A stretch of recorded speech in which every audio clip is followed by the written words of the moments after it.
There are places you're just not supposed to go, even if the map says it's just a forest, especially if you crave solitude. That's how it began. He just wanted silence. Story number 1. Alex had had enough of people. He rented a cabin deep in the woods. No cell service. He just wanted quiet. The trees seemed calm at first. On the third night, he took a walk. No flashlight. No phone. Just trees. He thought he knew the path. He didn't. At first, it was quiet. But then he heard footsteps, not his. They matched his pace, and stopped when he stopped. He turned, no one. Then a whisper from behind. "You're not supposed to be here." He ran. He ran for what felt like hours. But the forest never ended. Every bend felt the same. Trees closer. Time frozen. He collapsed near a tree, breathless. Then, he heard childlike laughter. Soft. Nearby. He stood up. And saw a faint glow. A small lantern was resting on a stump. Old. Rusty. It turned on by itself. And in the light, a boy. The boy said, "I called for help too. But now, it's my turn to let go." Then he vanished. And the man was alone again. Not for long. He tried to run again. But every trail led to the same tree. Same stump. Same glowing lantern. And a voice in the dark. "Now you guide the next?" 4 days later, a search team arrived. They found only his backpack. And a note that hadn't been there before. Written in a shaky child's handwriting. "Now I sleep. Let him lead." His body was never found. But deep in that forest, people say they hear laughter. And sometimes see a flicker of light between trees. Don't follow it. Because whoever holds the lantern might be looking for someone new. Story number 2. He was just looking for solitude. A place far from people, from noise. He searched listings until he found a strange one. House with a lake view. Not on the map. No neighbors. The price was low. The photos were beautiful. And the reviews? Identical. "It's peaceful here. So quiet."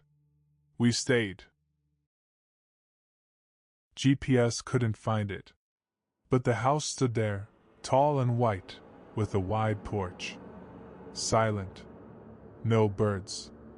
No insects. Not even wind. He stepped inside. Inside, everything was flawless. Except the clock on the wall. Stopped at 3 o'clock. No light switches. A faint metallic smell.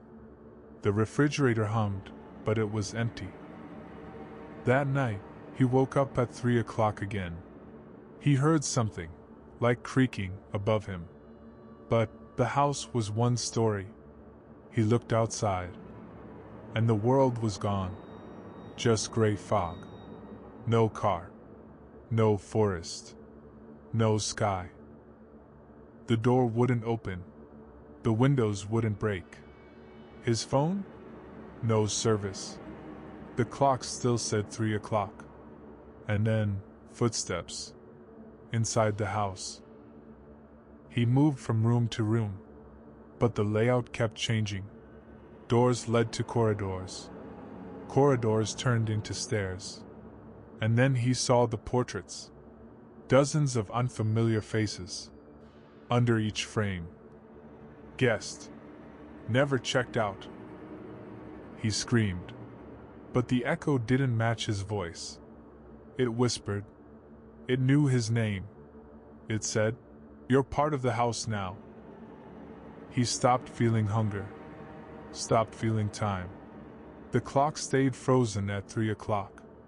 Sleep never lasted. Every time he woke, he was in the same place, as if dreams had nowhere else to go. One day, he heard something new. A car. Tires crunching gravel. A door opening. Footsteps. Another guest had arrived. He ran to the door. He screamed, "Don't come in!" But no sound came out. The voice didn't leave his mouth. It echoed inside the house. The next guest was already inside. He could hear the new guest thinking, walking, wondering, believing it was all normal. But soon, he would feel it too. The house doesn't lock you in. It just never lets you leave. Time passed, or didn't. The old guest no longer knew. But one thing was clear. He had become part of the house. Just like the portraits. Just like the whispers. Just like all who came before. Weeks later, someone filed a missing person report. But the address didn't exist. No listing. No coordinates. Just a forum post that appears from time to time. Quiet place. Very peaceful. No neighbors. And the last line always says, "We stayed."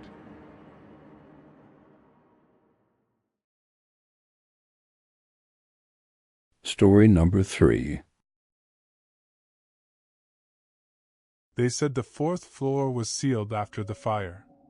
No one lived there anymore. No lights. No voices. But that night, Daniel took the stairs. Because the elevator skipped the 3rd. And stopped on the 4th. Daniel Bishop, 29. A freelance writer chasing peace and cheap rent. The Lancaster building offered both. Too cheap to ask why. The neighbors kept their doors shut. They never spoke. And they never used the elevator. On his 3rd night, around 2:12 a.m., he heard scratching. Not at the door. From above. Faint. Like nails across wood. But the 5th floor was gone. Destroyed in a fire back in 2009. Ashes and beams. Nothing more. Daniel checked the stairwell. The door to the 4th floor was chained shut. Old chains. Rusted lock. But something tugged from the other side. Soft. Deliberate. Like tiny fingers. He asked the landlord. "Just boxes," he said. "Storage. No tenants." But that night, Daniel saw light under the door. A dim orange flicker. Like fire. And a small shadow, dancing. He asked the woman in 3B. An old lady with cloudy eyes. She leaned in and whispered, "She still burns, and she's hungry." Then slammed the door. Daniel left his recorder running overnight. In the morning he listened. Static. Then giggling. Wet footsteps. And a girl's voice whispering, "Come finish the story." He woke with pages stuck to his face. But he hadn't written them. It was a story. About a girl named Emily. 12 years old. Trapped during the fire. Screaming. Until her skin peeled off. That same day, the elevator stopped again. On the 4th floor. Daniel hesitated. Then stepped out. The hallway looked new. Clean wallpaper. Toys on the floor. And the soft patter of bare feet. Then he saw her. A small girl in a hospital gown. Burns on her arms. Hair matted to her face. She smiled. "You're the writer, right?" He turned to leave. But the door behind him vanished. Darkness swallowed the hallway. He ran. But each door led to the same room. Her room. Walls blackened. and a bed still on fire. She stood in the flames, untouched, and said, "They forgot me. My story never ended. You're going to help me remember. You're going to burn it in." 3 days later, they found Daniel, seated at his desk, charred, fused to the wood. The typewriter melted. Around him, pages covered in blood, each one titled, "Emily's Story." The 4th floor is sealed again, this time concrete. But late at night, on building audio logs, you can still hear her whisper, "Finish it."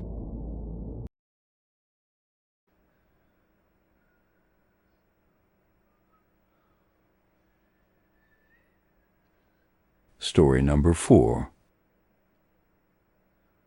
Have you ever heard a phone ring where no phone should exist? No signal, no wires, just darkness and water. Some call it a myth, but I'm about to tell you a story you wish you'd never heard. A story that starts with a single ring and ends in silence. His name was Dan Miller, just your average 30-year-old guy. Quiet, a programmer, recently moved out to the countryside to disconnect. He bought an old cabin by the river, cheap, isolated, perfect. No neighbors, no city noise, just forest, fog, and peace. At least, that's what he thought. It happened on the 3rd night. A ringing phone. But not his cell phone. It came from a dusty rotary phone that had been sitting unplugged in the hallway. Dan never connected it. He thought it was junk. But it rang. Slow. Hollow. At exactly 2:13 a.m. He picked it up and heard only one thing. Water. Splashing. And something like someone drowning. Dan walked to the nearest neighbor, an old man named Henry.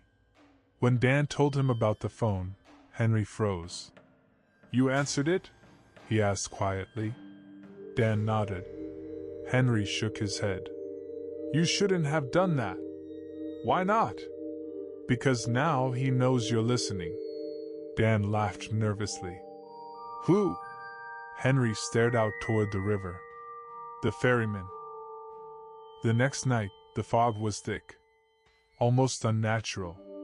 Dan looked out the window and saw it. A wooden bridge, stretching across the river that had no bridge before. And at the center of it, stood a tall, faceless figure, dripping wet. It didn't move. It didn't speak. It just faced his window. The rotary phone rang again. This time, a voice. Low. Gurgling. Like it came from under the water. "Cross the bridge." Dan ripped the phone from the wall. But then, his cell phone lit up.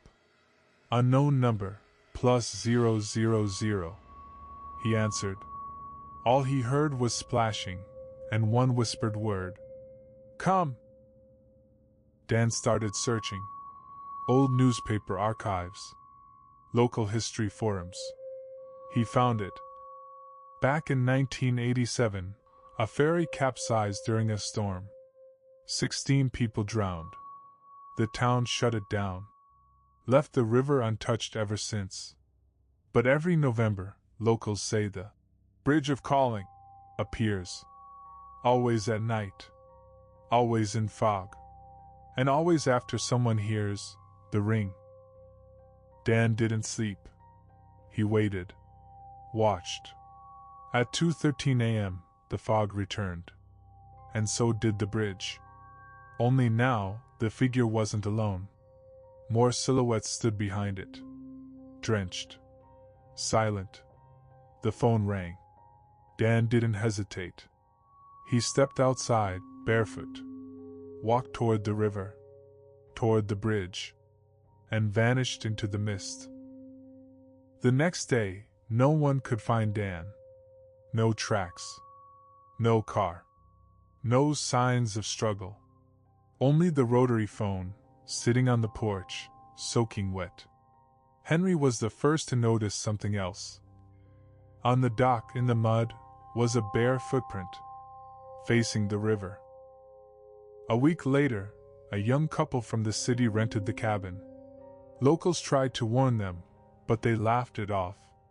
First night, silence. Second night, fog. Third night, they heard the ring. Only one of them made it back to town. She said she saw a bridge where none should be. And people standing on it. People who weren't alive. Every year, it happens again. The bridge. The fog. The call.